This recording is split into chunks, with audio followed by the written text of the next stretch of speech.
All right, so I just had an epiphany. So in order to fully awaken and your Akashic records in your memory, you have to keys, realize who you are, what your role is here in this particular universe, and what lessons you needed to learn based on the calibration of your personality. So you need to understand what are the personality traits and where you are in your moral development. Like, obviously it's going to be impossible to be like, oh, I'm on the 99th calibration of the 144,000th whatever trait. Like, that's going to be too detailed. Where did I put my keys? I must have taken them inside. But having a general awareness of which trait you're working on, right? So what are your current flaws? I have a fear of physical torture. So I still am overcoming my fear of what God will allow me to go through, okay? A lot of my life I've been like, okay, I believe God is capable of allowing me to go through such intense suffering that I will have to kill myself. I know that to be true because other people have killed themselves because of suffering. So if that's true, I can't trust God to keep me safe. And that is a trauma that I got from my most recent life on Marduk, because I was there in between my missions as an angel. I'm sent into the simulation on occasion to do God's will, to speak for him, bring visions or whatever, and sometimes to control weather or like earthly events. And in between, they're very difficult because I'm battling with demons, and it's hard because I have to be incredibly, I guess, almost vicious, aggressive with demons because they need that, right? You can't let them walk all over you because they have no boundaries. But I have to develop compassion. I've had to develop compassion for them because in the beginning of my evolution as an angel, I couldn't understand them at all. And I was just like, how could they have done that? And then I started to realize that I was calibrated with a really high degree of loyalty and a very low, what's the word? Predisposition to question authority. That was just my calibration as an angel, because you just have to. Angels are loyal. They don't question God. They don't ever even consider questioning God. And so all those people that don't question authority and that fall prey to cults and evil religions and evil dictators and evil relationships, and they just like submit, those are angels that have recently started addressing that particular trait. I addressed that a while ago. I don't know how long ago, but enough that it's not an issue for me, because I question. I'm a huge questioner. In fact, I have equal questioning in this reality. I have equal questioning and equal loyalty, which is kind of a rare combination. Because, yeah, not starting. No, I'm not supposed to go somewhere. Not sure why I was going to pick up a washer and dryer, but part of my personality has been just radical acceptance of God's will. Like, something happens and I'm like, oh, okay, well, that's not God's will. It's disappointing. I get disappointed and I get discouraged and hopeless sometimes because I'm like, wow, God really is willing to put me through a lot. And that's really traumatic. And I don't feel like I can handle it. The doubt isn't in God. I always quote, though he slays me, yet will I trust in him. It's a natural instinct that I have. So the question is in my own ability. I've always been like, I don't think I can handle it. It's self-doubt. I've had a lot of self-doubt regarding my own strength. And then once I experience something that I have to be strong, I'm like, I'm stronger than I think. And it actually evolves me and helps me to overcome fear. So like now I'm relatively fearless, but I still have to overcome fear of spiders and fear of torture. So yeah, like physical torture, watching other people suffer is really torturous. And it's not a bad thing. That's a good thing. I'm sensitive. but I need to learn how to control my, what's the word? My reaction to it. Because let's say nobody's suffering at all, right? Because it's a simulation. So it's all just spirit minds experiencing things. So I need to like remind myself, trick myself that yes, people are suffering, but they agreed to this. They agreed to come into this reality and play this role specifically in order to learn a lesson they wanted to learn. And I came in here wanting to learn this lesson too. And so me allowing myself to get emotional over someone suffering is just losing sight of the ultimate reality is we're all here by choice. We just don't remember it. But now that I remember it, I can control that and I can like, okay, just remember this is all a simulation and talk to myself. And in doing so, I can overcome that fear of being tortured myself and seeing other people be tortured. Because, I mean, a lot of people can withstand a lot of torture, but you take someone who's innocent and torture them in front of you, and it's just like, they'll do anything. And I need to get so strong that I can withstand the most intense interrogation, because I have the sense that that's in my future. I don't know why. I just seem to know that I've got a lot of torture in my future. The other thing I'm scared of is spiders. I haven't really been exposed to anything supernatural though. And I can imagine not being afraid, but I don't really know how I'd react. But I do try to put myself in those scenarios so I can overcome my fear. And I think I have a lot less fear than most people. I practice a life of fearlessness constantly. So I'm developing that brave, courageous trait in myself. So that is something that I've overcome already. I don't need to, I can check that off my list and be like, okay, that's done. And the unconditional love thing, where I can love even the most cruel, where I can imagine loving even those that are trying to torture me, I can do that. Now, I'll have to test that. That's definitely going to happen in this lifetime. But I believe I'm going to pass that test because I can imagine doing it.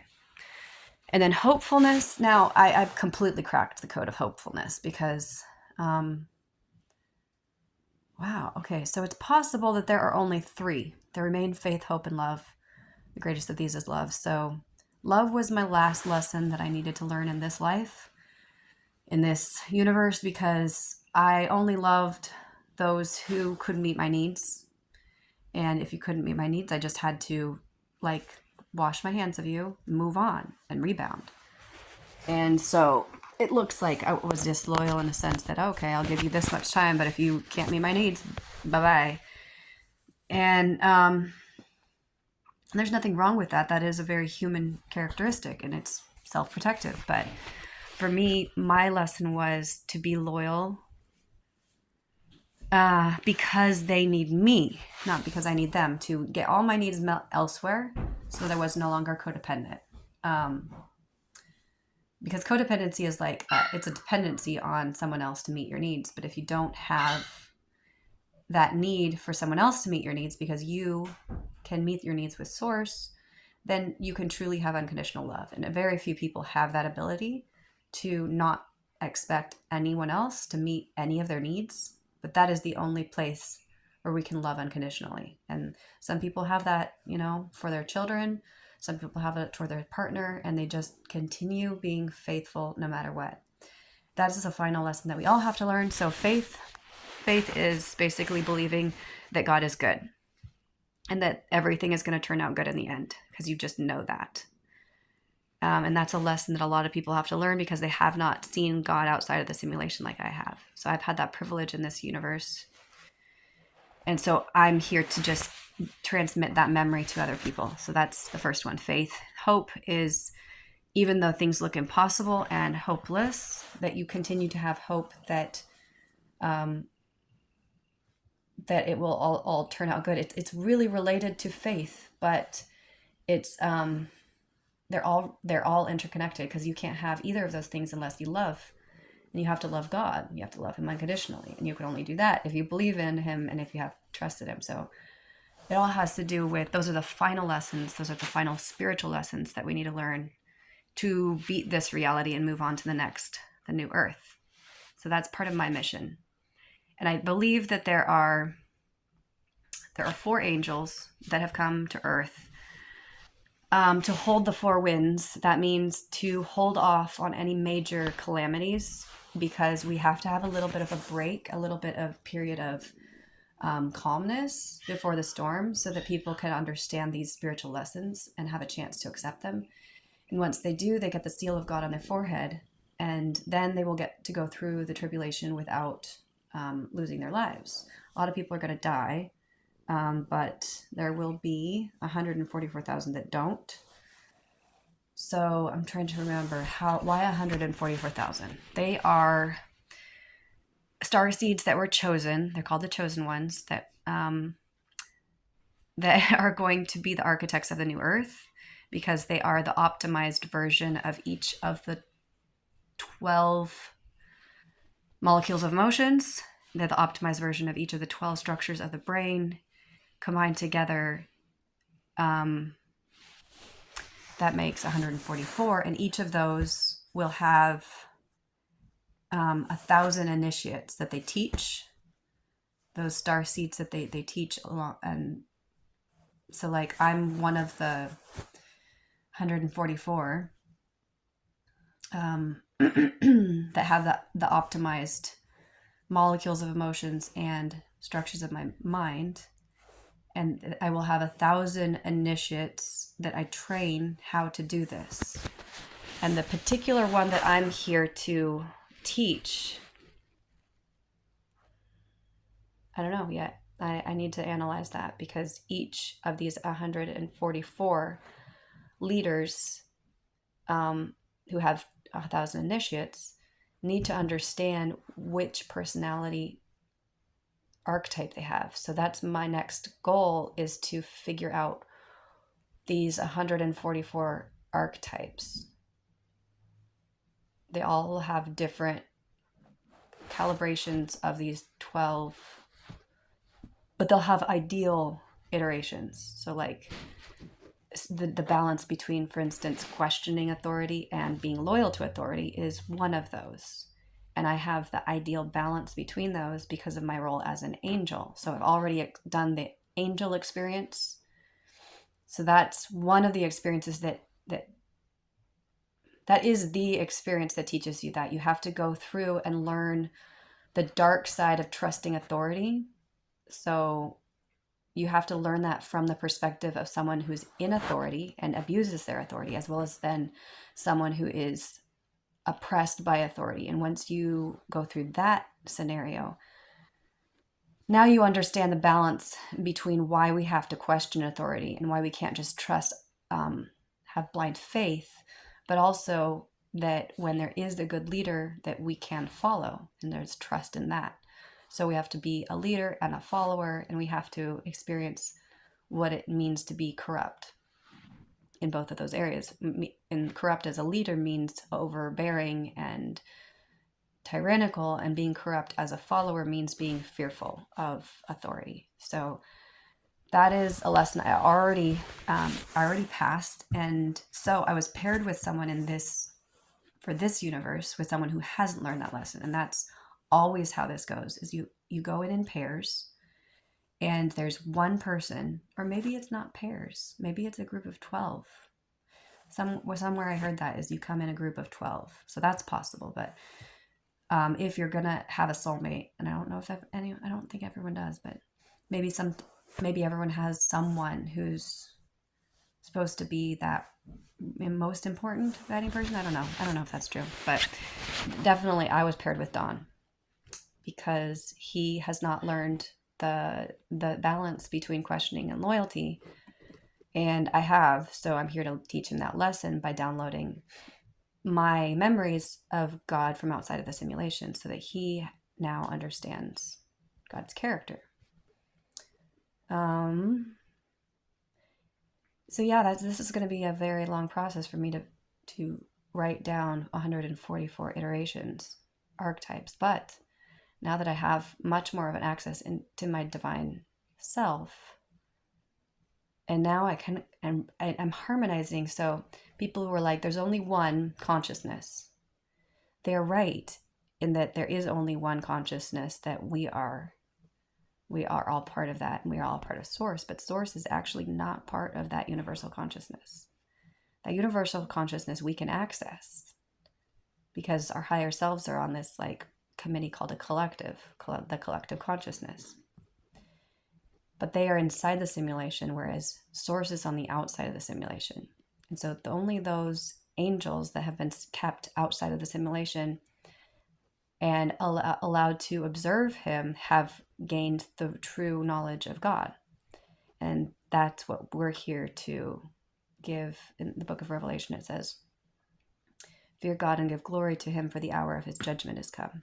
And that judgment of God means now we are going to be able to scrutinize his character. So when someone downloads the history from an angel's perspective,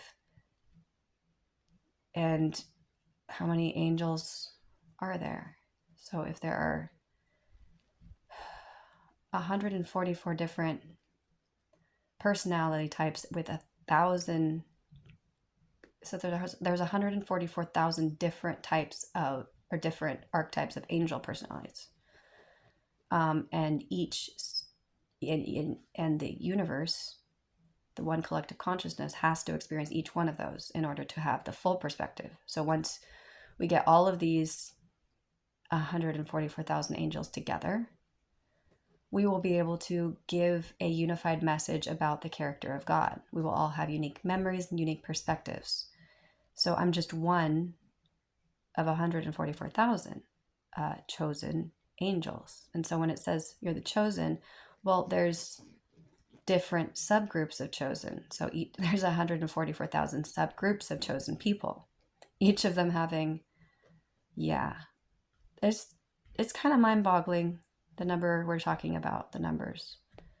But when you think we're talking about efficiency, so that there's the conservation of suffering, as well as thoroughness, so that there's, no unanswered questions.